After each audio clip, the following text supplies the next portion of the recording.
আমি আপনাদের খেদমতে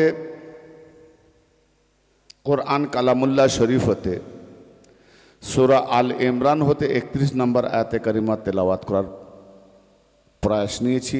আপনাদের খেদমতে আঞ্জাম দিতে যাব ইনশাআল্লাহ। সেই সঙ্গে রাওয়াহুল বুখারী হতে রাওয়াহুল বুখারীর বাবে তাওয়াজ্জা হাদিস নম্বর 6502 হাদিসের প্রথম দিকের কিছুটা অংশ, হাদিসটা অনেক বড়, ওই একটা হাদিসের উপরে তাকরির করলে দূরত কেটে যাবে আমার, শুধু একটা হাদিসের উপরে। কিন্তু তার আমি কিছু অংশ নিয়েছি যেটা মৌলিক দরকার। কোরআন থেকেও একটা আয়াত নিয়েছি, এই আয়াতকে কেন্দ্র করে, হাদিসকে কেন্দ্র করে ইনশাআল্লাহ এগিয়ে যাব। আপনারা মনোযোগ সহকারে আমাকে সহযোগিতা করবেন তো সুরার দিক দিয়ে ইনশাআল্লাহ। তো তার আগে আমি একটি নবী পাকের শানে নাতিয়া কালাম পড়ব। নাত মানে কি? প্রশংসামূলক তার নামের গীতি, তার নামে হৃদয় লাগিয়ে যে ছন্দ গেয়ে যখন গাওয়া হয় তাকে গীতি বলা হয়। তো যাই হোক, যে যেমন ভাষায় বোঝে, যে যেমন তার অবস্থার মধ্যে দিয়ে বোঝে। গান মানে গাওয়া, গান হারাম নয়। গানের সঙ্গে যে অশ্লীল ভাষাগুলো আসে সেগুলো হারাম। আর গান ছন্দতে হয়। ছন্দ মানে কি? একের পর এক তরঙ্গ মালাগুলো মালার মতো সাজানো থাকে, সেগুলোকে ছন্দ বলা হয়। আর এই ছন্দতে সুর দিয়ে গাইলে তখন বলা হয় গান। কি তাতে আমরা যদি কিছু সংস্কৃত ভাষায় কিছু একটা বাক্য বলতে যাই, বলা ইনি বোধহয় হিন্দু হয়ে গেছে। কিন্তু ওই একই ভাষাটা কোরআনে আরবিতে বলে না, এটা মুসলমানের ভাষা।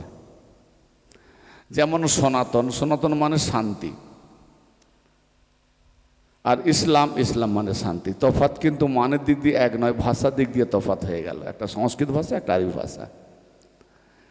তো এই যে আমাদের মানে শিক্ষা দীক্ষার অভাবের তাড়নায় আজকে আমরা কেন্দ্রিক, সামাজিক, ব্যক্তিক বিভাজন, বিভক্ত করে আমরা বাপ বেটা আলাদা হয়ে চলেছি। এই বিভাজনটা খুব খারাপ জিনিস। সর্বপ্রথম সব ধর্মের মূল ধর্ম একটাই ধর্ম, সেটা হলো মানব ধর্ম। মানুষ মানুষকে ভালোবাসবে। কোন ধর্মের লোক, কোন জাতির লোক, এটা যদি কেউ দেখে তাহলে তার মধ্যে সাম্প্রদায়িকতা আছে। কারণ আল্লাহর নবী রাহমাত লিল আলামিন, রাহমাত লিল মুসলিমিন নয়। কোরআন পাকে নবীকে রাহমাত লিল মুসলিমিন বলা হয় না, রাহমাত লিল আলামিন। ফেরাউন খোদাই দাবি করেছিল, কিন্তু আল্লাহ তাকে হাওয়া, বাতাস, সূর্য, খাওয়া, পানি, আহার্য, দুনিয়া ধন দৌলত থেকে আল্লাহ তাকে বঞ্চিত করেনি। তাহলে আল্লাহ যখন সেই কাফের, তার খোদার সঙ্গে সে নিজে খোদাই দাবি করলো, তাকে যখন আল্লাহ বঞ্চিত করেনি, আপনি তার বান্দা হয়ে কি করে একটা সম্প্রদায়কে ঘৃণা করতে পারেন? কোনো মতেই নাই। এগুলো আমরা কিছু কিছু এই ফিরকা ভাজন মোল্লা মৌলবীদের দ্বারাই আমরা তাদের কবলে পড়ে গিয়ে আমরা ব্যক্তিগত একটা হিংসা রাস্তা খুঁজে নিয়েছি, সেখানে একটা বিভাজন করি। কিন্তু না, যেমন একটা উদাহরণ দিচ্ছি, মসজিদে আপনার প্রিয় বন্ধু যার রক্ততে আপনি বেঁচেছেন, সে হলো হিন্দু। মানা আছে নাকি কোথাও শরীয়তে যে আপনার জান বাঁচাবার জন্য তো ওষুধও দরকার, কিন্তু ব্লাডেরও দরকার আছে, রক্তের দরকার। তখন ডাক্তার বলছে যে একটা রক্ত পাওয়া গেছে, একটা গ্রুপ, সেই গ্রুপটা আপনার, সেই গ্রুপে রক্তটা দিলে আপনার বাবা বেঁচে যাবে। কিন্তু সে হিন্দু ভাই, কিন্তু আপনার বাবা তো হাই সাহেব লোক,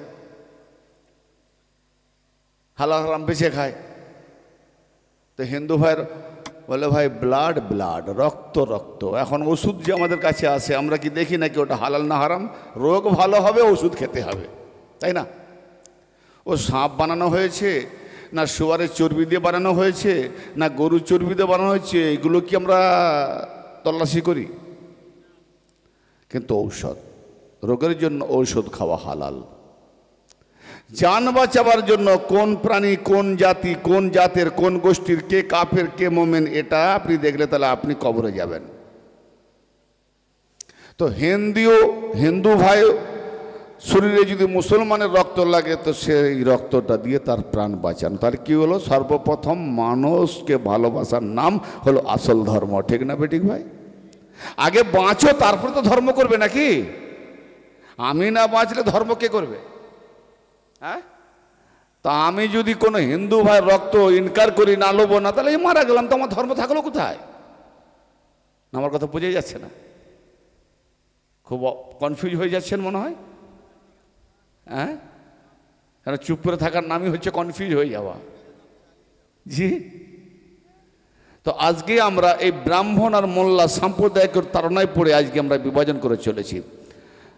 প্রিয় বন্ধু, সে আমাকে রক্ত দিয়েছে, আমি বেঁচেছি, খোঁজ নিয়ে দেখলাম আমি বাঁচলাম কিসের জোরে? বলে অমুক ব্রাহ্মণ ভাই রক্ত দিয়েছিল। হা হা, তার খোঁজে আমি গিয়ে ভাই তার সঙ্গে মিলামেশা, ভাই তুমি না রক্ত দিলে আমি বাঁচতাম না। তো তার সঙ্গে আস্তে আস্তে করে এতটা প্রিয় বন্ধু হয়ে গেল যে মনে হয় তার জন্য আমি কোনো সময় জানও দিতে পারি। এরকম একটা পজিশন আসে না বন্ধু বন্ধুর জন্য।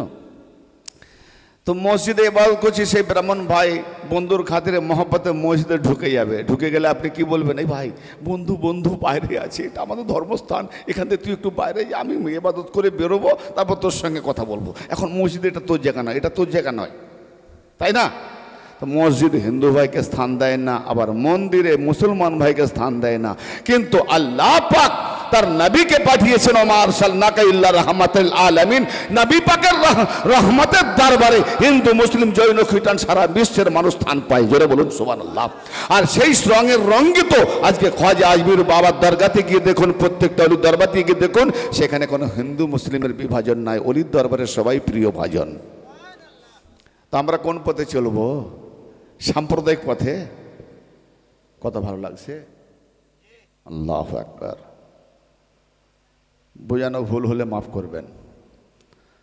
আমি কোরআন ও হাদিসের আলোকে যতটুকু বুঝেছি, আমার প্রিয় মুর্শিদ যতটুকু বুঝিয়েছেন, খাজা গরিবি নামাজ যতটুকু ইহসান করেছেন, পাক পঞ্জতান আহলে বাইত রাসূল আইম্মায়ে তাহরিনের তাদের নিসবতে, তাদের ধ্যান ধারণায়, তাদের উপরে মহব্বতে যতটুকু আপ্রাণ চেষ্টা করেছি, যতটুকু আমি তাদের কাছে গোলামি করতে পেরেছি, বাস তাদের সদকায়ে তোফায়েলে এবং আমার প্রিয় মুর্শিদের চরণধুলির বদৌলতে আল্লাহ পাক যতটুকু বলাবে ইনশাল্লাহ ততটুকু বলবো। জানি না কে বুঝতে পারবে আর কে বুঝতে পারবে না, ওদিকে কিন্তু শুরু করলে আমার খেয়াল থাকবে না। কারণ আমি জানি যে আল্লাহ যদি আমার এই অধমের মুখ দিয়ে কিছু বক্তব্য কোরআন ও হাদিসের আলোকে প্রচার করিয়ে যদি একটা মানুষ হেদায়েত হয়ে যায়, তো আমি আল্লাহ পাকের কাছে এটাই বলবো, আমি নাদান, আমার মুখ দিয়ে আপনি একটা লোককে হেদায়েত করেছেন।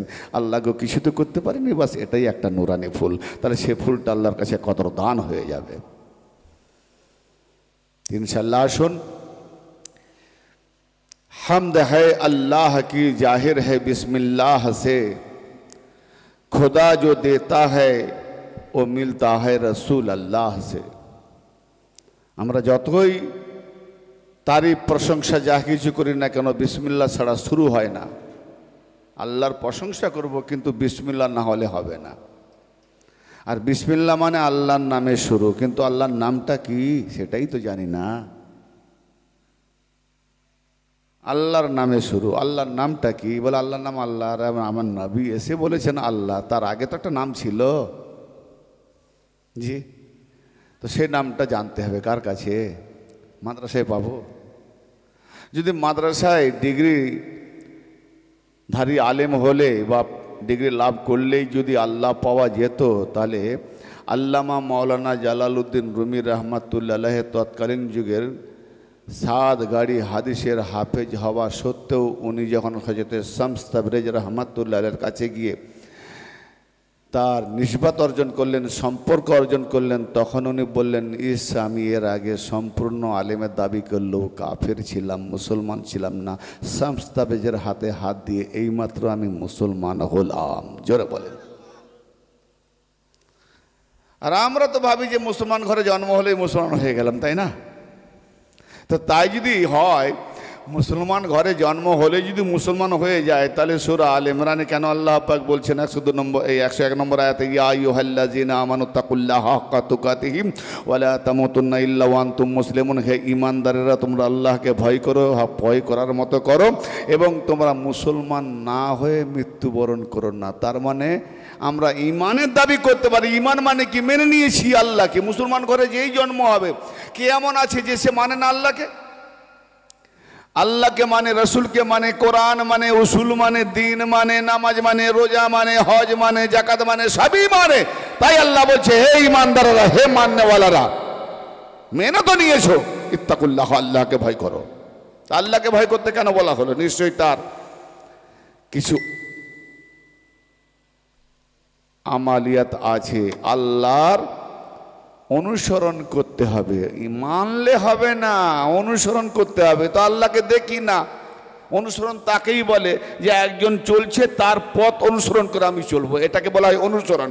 তো আল্লাহকে তো চলতেও দেখি না, তার অনুসরণ করবো কেমন করে?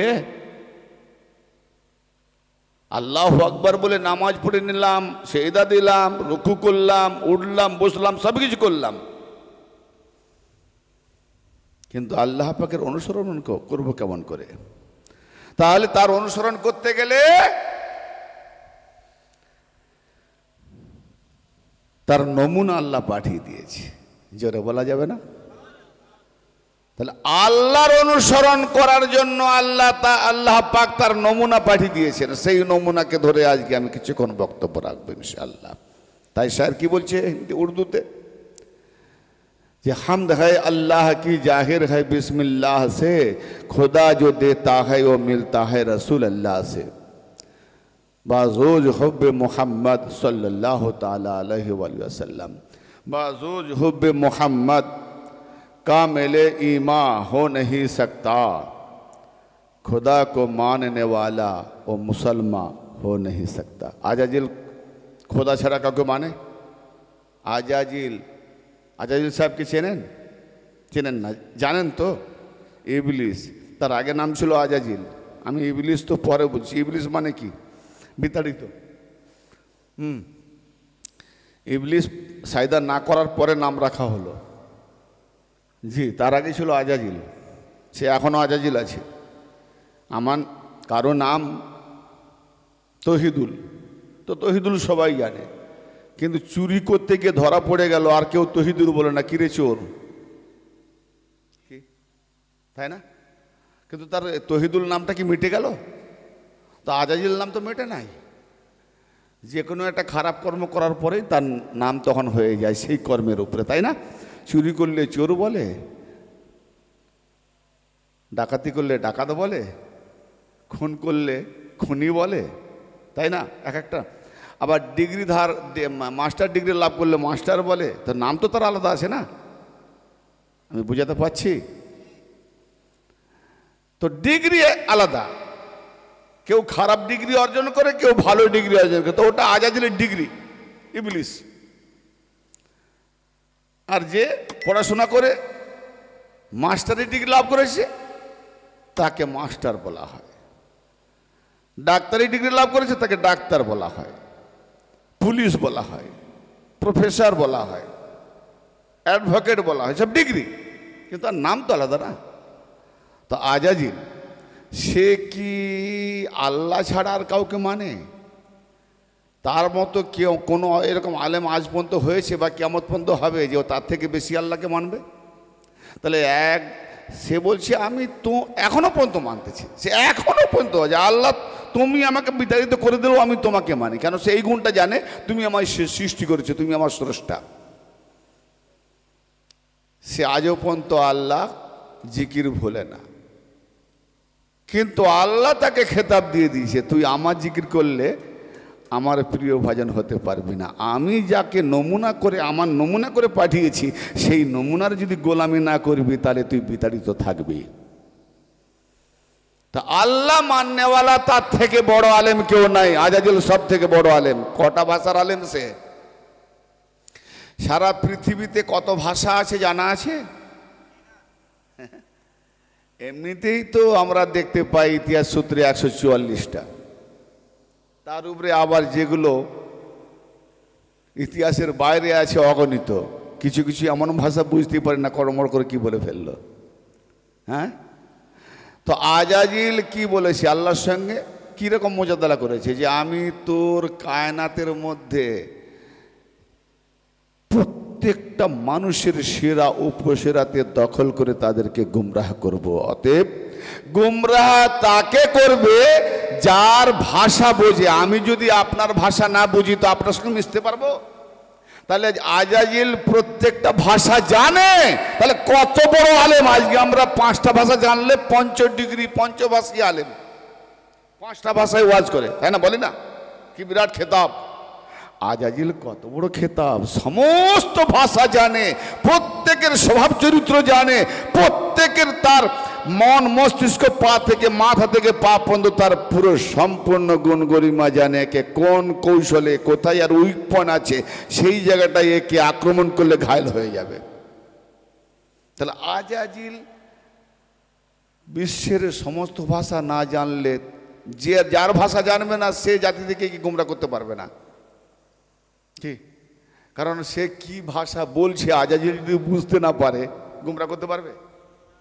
হ্যাঁ, তো অতএব আজাজিল এত সব ভাষা জানে, তো সব থেকে বড় আলেম কে দাঁড়ালো? আল্লাহ তাকে কত বড় আলেম করেছে। অতএব বড় আলেম হলেই যে সে মোমেন হলো না, আল্লাহ পাকের প্রেরিত পাঠানো নমুনার কদম বাই কদম অনুসরণ করে যে চলবে, আল্লাহ বলছে যে আমার নমুনার প্রিয় ভাজন হয়ে গেল, যে আমার নমুনাকে ভালোবাসলো, আমি আল্লাহ তাকে ভালোবাসি। তাই কোরআন পাকে সে আয়াত পাকে আমি তেলাওয়াত করেছি। ইনশাআল্লাহ ওকে দিয়ে ওয়াজ শুরু করব। তো শায়ের কি বলছি, লহ সালাম আমার বক্তব্য শুরু করার পরে আমার নবী পাকের দরবারে সালাম পেশ করে দিই নাতিয়ার মধ্যে। লহ সালাম ও মুহাম্মাদুর রাসূল, বলুন সাল্লাল্লাহু আলাইহি ওয়াসাল্লাম। লহ সালাম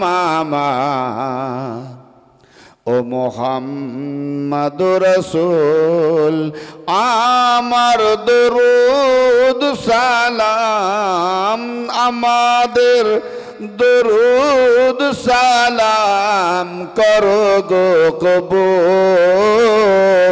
লহ সালাম আমার ও মুহাম্মাদুর রাসূল, তোমারি রহমতে আমি আছি বেঁচে দুনিয়ায়। শিরক কথা বলে ফেললাম নাকি? ভাই ভাই দেখা হলে কি বলি? আসসালামু আলাইকুম। হ্যাঁ ভাই কেমন আছেন? আল্লাহর রহমতে ভালো আছে। তা রহমত কার গো? আল্লাহর। আল্লাহর তো না, আল্লাহর রহমতে ভালো আছি। আর আমি এখানে কি বললাম? নবীকে বলছি তোমার রহমতে বেঁচে আছি। এখানে আল্লাহর রহমত না, নবী রহমত। শিরক করে ফেললাম নাকি? আল্লাহ পাক তাকে সারা কায়নাতে রহমত করে পাঠিয়েছে। আল্লাহ পালনকর্তা, নবী রহমত দাতা। জোরে বলেন সুবহানাল্লাহ। সারা কায়নাতে তিনি রহমত দাতা। ওমা আরসালনাকা ইল্লা রাহমাতাল আলামিন। সারা কায়নাতে তিনি রহমত দাতা। কাফের মুশরিক বেঈমান খ্রিস্টান দেখে না, প্রত্যেককে রহমত দিয়ে চলেছে। যদি আল্লাহর নবী দয়া না করেন তো আল্লাহ তাকে রিজেক্ট দেবে না। যার প্রতি দয়া উঠে যাবে নবীর, তখনই তার রিজেক্ট বন্ধ হবে। জি, নবীর দয়া দেখবেন আল্লাহ, নবী দয়া করছেন তো রিজেক্ট দিয়ে দাও। আমার নবীর খুশিতে আল্লাহ খুশি। হ্যাঁ জোরে বলেন, নবীর খুশিতে আল্লাহ খুশি। তাই কি বলছে কবি? তোমারি রহমতে আমি আছি বেঁচে দুনিয়ায়,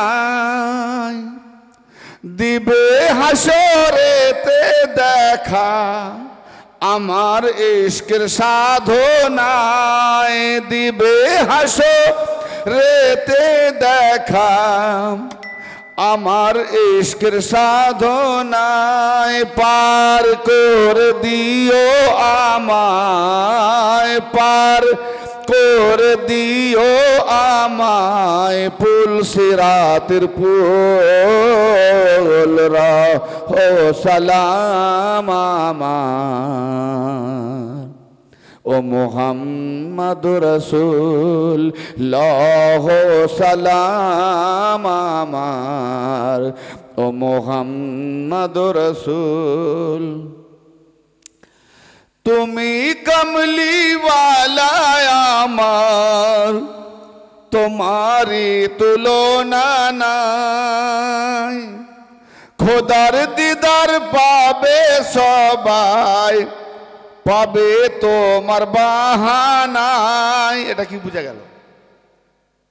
এখানে তো বলি আমরা কি কেউ আল্লাহকে দেখেছি? কেউ দেখি না। সেখানে দেখতে পাবে কিয়ামতে? পাবে না। তো কি হবে লাভ? এখানেও দেখলাম না, সেখানেও দেখতে পাবো না, লাভ হলো না লোকসান হলো?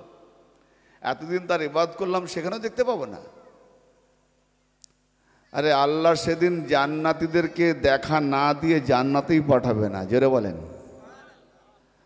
তা আল্লাহকে দেখতে গেলে কিভাবে দেখবে? আলাদা আছে নাকি?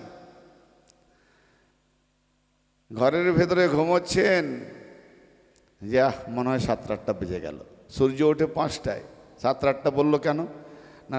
ওই যে চারদিকে আলো ছড়িয়ে গেছে না সূর্যের, ওই আলোটাকে অনুমান করে বলছে, ঠিক না বেঠিক, যে সূর্য উঠে গেছে। যদি অন্ধকার থাকতো তাহলে বলতো না যে সূর্য এখন ওঠে নাই, কি সূর্য উদিত হয় নাই। যখন অন্ধকার কেটে গিয়ে চারদিকে আলো ছড়িয়ে গেছে, বাড়ির ভিতর থেকে দেখছি যে অনেক বেলা হয়ে গেল, তখন বেলা মানে কি? সূর্য উঠে গেছে। তো সূর্য উঠে গেছে, তার প্রমাণটা কি? তা সূর্য উঠে গেছে, তো সেই সূর্যের কিরণ আলোটা পৃথিবীর জমিনে পড়ে ছেয়ে গেছে। সেই কিরণ বা আলোকে দেখে পরিষ্কার বোঝা গেল সূর্য উদিত হয়ে গেছে, রাত আর নাই, ঠিক না বেঠিক? তো আল্লাহ হলো নূর, আর নূরের কিরণ হলো নবী মুস্তফা। যেমন সূর্য তার কিরণ আলো, আলো দেখে বোঝা যায় সূর্য আছে, উঠে গেছে। অতএব নবী পাককে যারা চিনতে পেরেছে, প্রকৃত দেখতে পেরেছে, তাই তিনি বলেছেন মান রানি ফাকাত রায়াল হক, যে আমাকে দেখলো সে হককে দেখলো। অতএব আল্লাহ তো হক, আর রাসূলও হক, কোরআনও হক। অতএব নবীকে তো আবু জাহেল দেখেছিল, নবীকে তো আবু লাহাব দেখেছিল, নবীকে তো কাফেররা দেখেছিল, নবীকে তো মুশরিকরা দেখেছিল। কি হককে দেখেছিল? সত্য দেখেছিল নবীকে। তাহলে যদি হক দেখেছিল, ফের মিথ্যা বলছে কেন? জানা তুমি নবী নয়, মিথ্যা বললো কেন নবীকে?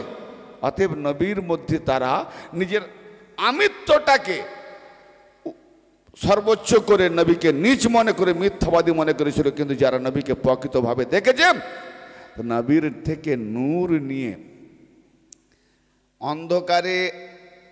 অন্ধকারে কোনো একটা জিনিস যদি আমার থেকে হারিয়ে যায় আর গোল চাকার মতো থাকে, গড়িয়ে গড়িয়ে যদি চলে যায়, তো আমি সেখানে হালটায় থাকবো, দেখতে পাবো না। এই চোখের দাম কত? এই চোখ তো দেখতে পাচ্ছে, 3 মাইল দূর পর্যন্ত দেখতে পাচ্ছে। ওই নদীর বাঁধ দেখা যাচ্ছে, হেঁটে হেঁটে গিয়ে দেখি 3 মাইল মানে 6 কিলোমিটার। তো সামনে এতটুকু এত বড় একটা জিনিস পড়ে গেল, খুঁজে পাচ্ছি না কেন? তো যেটা দেখেছিলাম 6 কিলোমিটার দূরে, ওটা সূর্যের আলোতে সাহায্য করেছে, তবে এই চোখের আলো দেখতে পেয়েছে। কি বুঝাতে পারলাম? তো এটাও খুঁজে পাবো যদি আমি একটা 10 টাকার টুনটুনি কি ফুটুর ডুম না কি একটা টর্চ লাইট যদি একটু জ্বালিয়ে দিই, এই কি না? তাহলে কার সাহায্যে দেখলাম? এত বড় একটা চোখ যদি চাই আপনাকে 5 লাখ দেবেন একটা চোখ? সারা জীবন মজুর ঘটে খাবেন, কিন্তু বোর মুখে 1 চোখ কানা ভাষাটা শুনতে আর ভালো লাগবে না, মৃত্যু তার থেকে ভালো, ঠিক না বেঠিক? তাতে একটা চোখ 5 লাখ টাকার বিনিময়ে দেবেন, সারা জীবন বলবে এই কানা চোখে 1 চোখ কানা, চুপ করে বসো, বেশি কথা বলো না, বলবে না? কিছু একটা দুষ্টুতি দেখলেই, ভুল ভ্রান্তি দেখলেই। তাতে একটা চোখ তুমি 5 লাখ টাকায় দিচ্ছ না, জাকাত কার দেবে? তুমি তো বুড়ো লাখ লাখ কোটি কোটি টাকার মাল নিয়ে বসে আছো, মাথা থেকে পা পর্যন্ত। সালাত করবে কার? নামাজ আল্লাহর করবে, আল্লাহ পাকে নামাজ করবে। জাকাত দেবে কাকে? গরিবকে? হ্যাঁ, জাকাতও দিতে হবে আল্লাহকে। তাতে জাকাত মানেটাই তো আমরা জানি না। জাকাত মানে পবিত্রকরণ। আল্লাহ পাক, আমি না পাক, বাইরে উজু করলাম পাক, ভেতরে নাফস না পাক। তাহলে আল্লাহর নমুনা পাঠিয়ে দিয়েছেন, হাদি পাঠিয়ে দিয়েছেন, তার সঙ্গে সংযোগ লাগিয়ে দাও, তার সঙ্গে কানেকশন লাগিয়ে দাও, তার সঙ্গে জুড়ে থাকো, জুড়ে থেকে তার সঙ্গে পাক হয়ে যাও। পাক হয়ে তবে আল্লাহকে তোমার নফস, পাক নফস দাও, পাক রুহ দাও, পাক আমল দাও, পাক জবান দাও। আল্লাহ চাইছে জাকাত, পাক জাকাত। হ্যাঁ, আল্লাহর সাথে সংযোগ স্থাপন করো এবং পবিত্রকরণ করো। জাকাত, নিজেকে পবিত্র করো। আকিমুসসালাত ওয়াতুজ জাকাত ওয়ারকাউ মার রাকিন। আমরা মনে করি কি নামাজ কায়েম করো, জাকাত আদায় করো, আর তারপরে কি বলছে ওয়ারকাউ, একই আয়াতে ফের রুকু করো। এই ভাই, নামাজের মধ্যে রুকু নাই তো? নামাজে কিয়াম প্রথমে নিয়ত, কিয়াম, রুকু, সাজদা, কাউদ, সালাম ফিরিয়ে দিলে দোয়া হয়ে গেল। তার রুকু তো ছিল নামাজে, আছে তো। তা আবার নামাজ কায়েম করো, জাকাত আদায় করো, ওয়ারকাউ, আবার রুকু করো। আজ পর্যন্ত দেখেছেন রুকু করছে কেউ? হ্যাঁ, দেখতে পাচ্ছি লোকটা নামাজ পড়ছে। তো রুকুটা কি? রুকুটা কেন দেখতে পায় না? রুকু তো করতে বলেছে, নামাজ যেমন কায়েম করতে বলেছে, রুকু তো করতে বলেছে। তো রুকুটা করে না কেন? রুকুটা কেন করছে না? কাকে বলে রুকু? ওয়ারকাউ মার রাকিন, এবং রুকুকারীদের সঙ্গী হয়ে যাও। তাহলে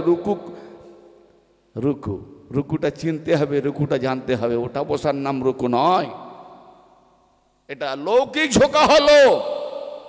নিজের মন মানসিক আমিত্বটাকে যতক্ষণ পর্যন্ত আল্লাহ নমুনা যাকে পাঠিয়েছে তার কাছে না ঝুঁকিয়ে দেবে, তোমার রুকুও হয় নাই। আমি আগে বলেছি না যে জানি না ওয়াজ শেষের পরে কি যে বলে গেল মাথায় ঢোকে না। হ্যাঁ, আমি তো আর কাহিনী কেসটা টপিক ওয়াজ করি না, আমি করি কোরআন ও হাদিসের আলোকে আগাছাগুলোকে ঝেঁটিয়ে বিদায় করার মতো। এবার কার জাং ধরে গেছে, যতই তুমি কেমিক্যাল দাও, মেডিসিন দাও, দাগ আর উঠবে না। সাধারণ দাগ যারা আছে উঠে যাবে লন্ডিতে দিলে, কিন্তু কিছু এমন দাগ লেগে গেছে কাপড়ে ফেটে ছিঁড়ে চলে যাবে, দাগ আর উঠবে না। তো এরকম যাদের মরিচা পড়ে গেছে তাদেরকে আমার বোঝাবার মতো ক্ষমতা নাই। কারণ যেখানে নবী পারে না, অলি পারে না, গস পারে না, কুতুব পারে না, হ্যাঁ, যুগে যুগে নবীগণ তারা পারে না, আমি কোথাকার কে যে আমি মরিচা উঠিয়ে দেবো? মরিচা মানে এই চক মরিচা নয়, দাগ মরিচা। দাগ মরিচা আবার অন্য মনে করবেন না যে আমার মরিচাকে বলে গেল। আমার তো মরিচা না। প্রকৃত সালাত, প্রকৃত জাকাত, প্রকৃত রুকু, প্রকৃত সাজদা, এ আল্লাহ পাকের যারা নমুনা, আল্লাহর ওলি, মুর্শিদ, তাদের কাছে শিখতে হবে, তাদের কাছে শিখতে হবে, বুঝলেন না? তা না হলে কিন্তু সারা জীবন ওই লৌকিকটাই আমরা দেখিয়ে যাব। কিন্তু লৌকিকটা দিক দিয়ে দেখতে গেলে দেখা যাবে যে আমি যেন মনে হয় কিছুই করি না, শুধু দেখানোই সার হয়ে গেল। ব্যাস, অতটা থাক, এতটা লাগলেই হবে। না, তো এই জন্য বলি ভাই, যাই কিছু করেন না কেন, সর্বপ্রথমে একটা জিনিস চিনতে হবে, আল্লাহ পাকের ইবাদত করতে গেলে, আল্লাহ পাকের ইবাদত করতে গেলে আল্লাহর ইবাদতে তার সঙ্গে শরীক করা চলবে না। চলবে নাকি? আল্লাহর সঙ্গে শরীক করলে ইবাদত হবে? সে তো মুশরিক হয়ে যাবে। তাহলে আল্লাহ বলছে আমি, আর আমিও তো বলছি আমি, দুই আমি। ইবাদতের মধ্যে দুই থাকলে শরীক হবে, এক হতে হবে। বোঝেন না বোঝেন, আমি আর এর বেশি ডিসকাস করতে পারবো না, এর বেশি ট্যাবলিশে যেতে পারবো না। কামেল পীর না হলে বুঝতে পারবেন না, এগুলো হচ্ছে খানকাহি ব্যাপার, এক হতে হবে। মাকতুবাতে শাদি 800 বছর পুরনো কিতাব, সমস্ত সুফিয়ায়ে কেরাম, যত বুজুর্গানে হস্তি আল্লাহওয়ালারা, তাদের কিতাব। আমি যদি আল্লাহর ওলি না মানি তো আমাকে কেউ বোঝাতে পারবে না। হযরত ইহইয়া মুনিরি আলাইহির রহমা তাসনিফ করেছেন, রাইটার লিখেছেন, কিতাবের নাম হলো মাকতুবাতে শাদি। সেই কিতাবের মধ্যে হযরত মনসুর হাল্লাজ আলাইহির রহমা, নাম শুনেছেন না? যিনি বলেছিলেন আনাল হক। তো তৎকালীন বনি আব্বাসীয় আমলে চক্রান্ত করে তার ফাঁসি দেওয়া হয়েছে। মনসুর হাল্লাজের জবান থেকে বেরিয়েছিল আনাল হক, তার জন্য শিরক করে ফেলেছে। আর যখন মুসা কালিমুল্লাহ আলাইহিস সালাম পাহাড়ে কথা বলতে গিয়েছিলেন, আল্লাহ বলছে আনাল্লাহ, আমি আল্লাহ। আল্লাহ কথা বলছো না, ডাল থেকে আওয়াজ আছে, ডাল বলছে আনাল্লাহ, আমি আল্লাহ। তো যদি ডাল থেকে বলে আমি আল্লাহ, ডাল যখন আল্লাহ হতে পারে না, ডালের মধ্যে দিয়ে যদি আল্লাহ বলে আমি আল্লাহ, তো আল্লাহর প্রিয় বান্দার সম্পর্কে আল্লাহ বলছে যে আমার প্রিয় হয়ে যায়, আমি যাকে মাহবুব করে নিই, আমি তার জবান হয়ে যাই আল্লাহ। অতএব তার জবান দিয়ে যদি বলে আনাল্লাহ আনাল্লাহ, তো এটা কি করে শিরক হয়? হাজারো দলিল দেওয়া হয়েছিল। বনি আব্বাসীয় বাদশাহী আমলে চক্রান্ত করে দেখেছে এই ব্যক্তিকে বাঁচিয়ে রাখলে আমার বাদশাহী টলমল হয়ে যাবে, ফতোয়া দিয়ে মেরে দাও। যুগে যুগে এইভাবে ফতোয়া দিয়ে ওলি আল্লাহদের সর্বনাশ করে। ফতোয়া কারা দিয়েছিল? মোল্লা মৌলবীরা। অতএব চরম দুশ্মনী করে এই ইসলামের মধ্যে। সে হবে মোল্লা মৌলবী মুফতি বড় বড় মোল্লারা, আবার চরম নয়, পরম ভাবে প্রিয় বন্ধু আল্লাহ পাক পর্যন্ত নিয়ে যায় এই ওলি আল্লাহরা। এরা হলো আলেমে রব্বানি, আর আরেক দল হলো আলেমে কেতাবি, কেতাব থেকে আলেম। আর আল্লাহর ওলিকে ধরে আল্লাহ পাকের তরফ থেকে হয় আলেম। দুটো আলেম অনেক তফাৎ আছে, ঠিক না ভাই? ঠিক না? জানি না, বুঝতে পারলেন না? দুটো আলেম অনেক তফাৎ আছে। আলেমে কেতাবির দ্বারাই নিজাম চলতে পারে না। আলেমে রব্বানি আল্লাহওয়ালা যদি একটাও থাকে, ততদিন পর্যন্ত কিয়ামত হবে না। যেদিন কি এক আল্লাহওয়ালাও থাকবে না, কিয়ামত হয়ে যাবে, ধূলিসাৎ হয়ে যাবে। অনেক নজির আছে। কোনো জায়গায় যদি আল্লাহর ওলি একবার কারো প্রতি বেজার হয়ে গেছে, বা কোনো গ্রামের প্রতি বেজার হয়ে গেছে, তো সেরকম দেশগুলো ছারখার হয়ে গেছে, খাস হয়ে একদম ছারখার হয়ে গেছে, জ্বালিয়ে দিয়েছে, সর্বনাশ করে দিয়েছে। অনেক নজির আছে, অনেকে আমরা শুনি কিন্তু বিশ্বাস করতে পারি না। যে আর আল্লাহ পাক নিজেই বলছেন, যে হাদিসটা আমি বলে গেলাম, মান আদ আলী ওয়ালিয়ান ফাকাদ আযানতাহু বিল হারব। মান আদ আলী ওয়ালিয়ান, আলেম নয়, যে ব্যক্তি আমার ওলিকে তাওহীন করবে, ওলির দুশমনি করবে, আমি আল্লাহ তার বিরুদ্ধে যুদ্ধের ঘোষণা করব। তা আল্লাহ যার বিরুদ্ধে যুদ্ধের ঘোষণা করবে, সে আর টিকবে? কিরকম মারবে আল্লাহ? লাঠি দিয়ে না ঝাঁটা দিয়ে? তারে এমন ভাবে মারবে না, যেখানে সম্মান পাওয়ার দরকার সেখানে জুতো খাবে, ধূলিসাৎ হয়ে যাবে, ভেতরে আগুন দাও দাও জ্বলবে, ধোঁয়া বেরোবে না, বুক জ্বলে যাচ্ছে, ছাতি জ্বলে যাচ্ছে, মন জ্বলে যাচ্ছে, সুইসাইড করতেছে, করোড় টাকা বাড়ি বিল্ডিং সব আছে, তবুও শান্তি পায় না। কি আজাব! এর থেকে বড় আজাব আছে নাকি? দিন রাত ঘুম হয় না? কি হবে এমন জান রেখে? গাড়ি বাড়ি বিল্ডিং বালাখানা সব আছে, আবার মরবে কেন? সুইসাইড করবে কেন? মানুষ না খেতে পেলে মরতে চায়, যে আল্লাহ খেতে এখন পাইনি, বাঁচিয়ে রেখে লাভ কি? কিন্তু না, গরিবরা বলছে আমরা খেটে একবেলা খাবো, আরামসে ঘুমাবো, এর থেকে বড় জান্নাত কিছু নাই। আর ধনী ব্যক্তিরা কি খাবে সেটাই তারা খুঁজে পাচ্ছে না, যে নিত্য নতুন কি খাবো, নিত্য নতুন কিছু কিনবো, নিত্য নতুন কিছু গাড়ি বাড়ি বিল্ডিং করব, পয়সা কোথায় খরচা করবে সে রাস্তা খুঁজে পায় না। কিন্তু তাদের শান্তি নাই, সুইসাইড করতেছে। হ্যাঁ, একটা সাধারণ গরিবের কাছে, মজদুরের কাছে তারা লজ্জিত হয়, অপমানিত হয়। এগুলো কি? অলিদের মার। অর্থাৎ অলিদের প্রতি যারা দুশ্মনী করবে, তাওহীন করবে, বিদ্বেষী করবে, আল্লাহ পাক তাদেরকে শান্তিতে রাখবে না। এখানেও আজাব, ওখানেও আজাব। আজাব তার ছাড় নাই, পিছন চলবে। এখানে যতটা হবে হবে, তারপর তো একদম ঢেলে দিবে ওখানে। শান্তির কোনো বালাই নাই। দেখতে মনে হয় খুব বিরাট ধনী ব্যক্তি, কিন্তু আমরা বিভিন্ন জায়গায় দাওয়াতে যাই, অনেক ধনী ধনী লোকেদের সঙ্গে মিশেছি, করোড় করোড় টাকার মালিকের সঙ্গে। হুজুর একটু এমন করুন, শান্তি পাইনি, ছেলে মানে না, ছেলে বিবি আমায় ভালোবাসে না, বিবি দেখে না, ছেলে মানে না, মেয়ে মানে না, তার কোনো সম্মানই নেই ফ্যামিলিতে। আর বাইরের লোক নমস্কার করতেছে, হলে কি হবে? বাইরের লোক নমস্কার করতেছে আর বাড়ির মধ্যে তাকে কেউ মানে না, তো কি শান্তি? এর থেকে বড় আজাব কি? না ব্রাদার মিল্লাত, আমল আমরা যেটা করি এই আমলটা বাহ্যিক শরীয়ত, তো সারা জীবন যদি শরীয়ত শরীয়ত করবেন, তরিকত কবে করবেন? হ্যাঁ, দুধের মতো শরীয়ত, দুধ দুদিন 3 দিন থাকবে, তারপরে পচে যাবে। তো দুধটাকে এমন কিছু ফাটুন, এই শরীয়তকে ফেটে কিছু মাখন বের করুন, তরিকতে আসুন, নিয়মে আসুন, রাস্তায় আসুন। এলে কি হবে? হাকিকত পেয়ে যাবেন, সত্য পেয়ে যাবেন। যেদিন পেয়ে যাবেন মারফত মানে চিনে নেবেন। আর যাকে চিনে নেবেন তাহলে আর আপনার মধ্যে সেরেক হবে না।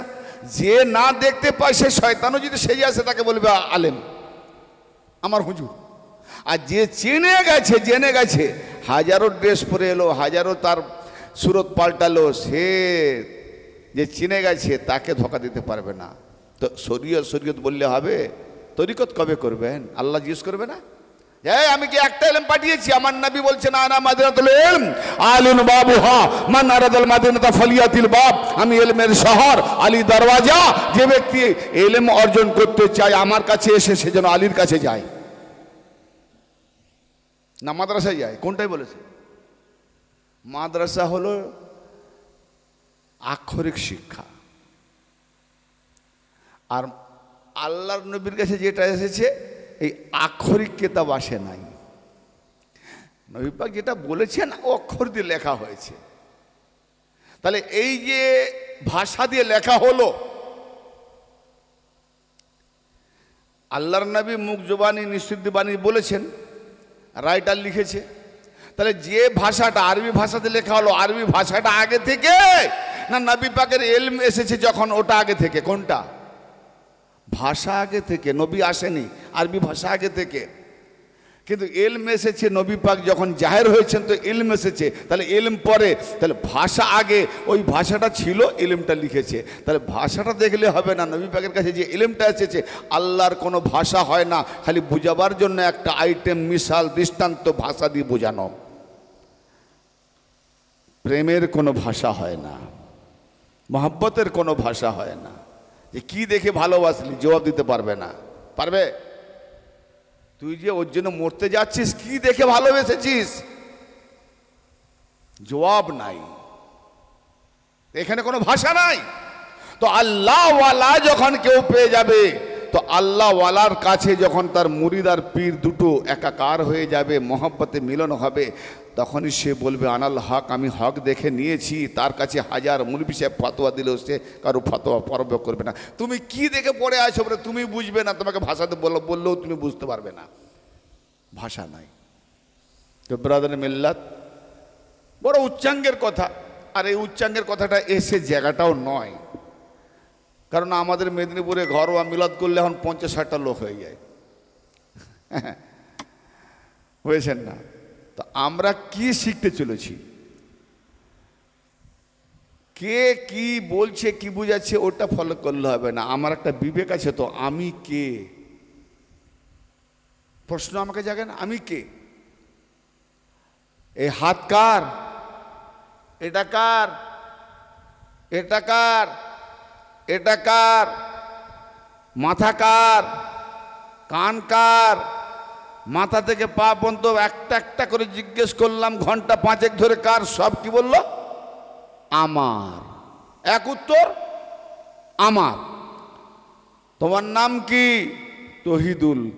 তো সবই তো, এটার নাম হাত, এটার নাম কান, এটার নাম নাক, এটার নাম চোখ। তার তহিদুল কোন জায়গাটার নাম?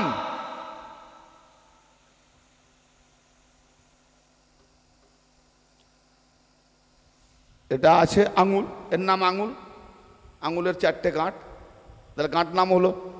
ভেতরে নাড়ি, নার্ভ, শিরা, উপশিরা সব নাম আছে। এমন কোনো মাথা থেকে পা পর্যন্ত কিছু জিনিস আছে নাকি যে বিনা নামে আছে? এমনকি যাকে দেখতে পায় না, মানুষ চলাফেরা করছে, কথা বলছে, তাহলে একটা প্রাণ আছে, তার নাম প্রাণ। আমার চাহিদা হচ্ছে, তার মানে নফস, চাহিদা যেটা হয় নফস, নফসের চাহিদা বড়। সে স্বাদ নিতে চায়, ভালো ভালো স্বাদ নিতে চায়। হ্যাঁ, যেমন হাতের দ্বারায় কেউ স্বাদ নেয়, ঘেরান দ্বারায় কেউ স্বাদ নেয়, খাবার দ্বারায় কেউ স্বাদ নেয়, দেখার দ্বারায় কেউ স্বাদ নেয়, দেখতেই থাকে। আহা হা, তাই না? প্রত্যেকটা জিনিসের নফস চাহিদা স্বাদ গ্রহণ করে, কাম, ক্রোধ, লোভ, মোহ, মদ, মাৎসর্য। এই যে ছটা চোর আছে জড়রূপ, এ শুধু স্বাদ নেবে। এদের মূলত একটা জায়গার নাম নফস। তাহলে নফস এরও নাম, রূহ নাম, দেহ নাম, সবই নাম। তৌহিদুল কোন জায়গাটার নাম? কার সঙ্গে কার বিয়ে? দেহের সঙ্গে না রুহের সঙ্গে না নফসের সঙ্গে? তিনটে তো একটা মানুষের মধ্যে, দেহ, নফস, রুহ, তাই না? প্রাণ, আত্মা, দেহ, তিনটে না? হ্যাঁ, তো তিনটে বিয়ে দেওয়ার সময় অমুকের মেয়ের সঙ্গে অমুক এত টাকা দেন মরে, ওই যে তোমাকে সাইড দাখিল করানো হচ্ছে, তুমি কবুল করলে, কার সঙ্গে কার বিয়ে দিলে গো? রুহের সঙ্গে না নফসের সঙ্গে না দেহের সঙ্গে? হ্যাঁ, কি শিখলাম?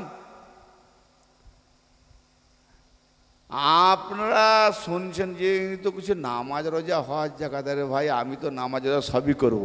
আমি যদি আমাকেই না চিনলাম তো আমি আর করেও কি লাভ করলাম? আগে তো নিজেকে চিনতে হবে না, আমি কে?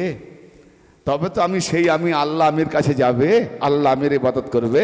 তাহলে আল্লাহ আমিকে জানতে গেলে আমার আমি কোথায় যাবে, কার গোলামি করবে? তাহলে গোলামি করার জন্য আল্লাহ পাক যাকে পাঠিয়েছেন তিনি হলেন কে?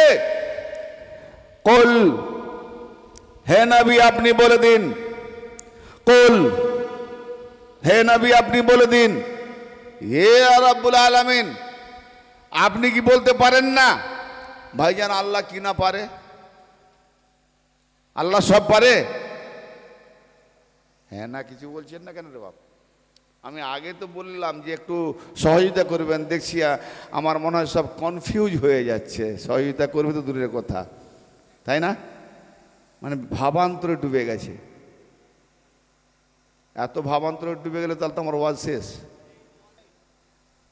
বললাম না যে এই জায়গার জন্য আমার মতো বক্তা চলবে না আপনাদের।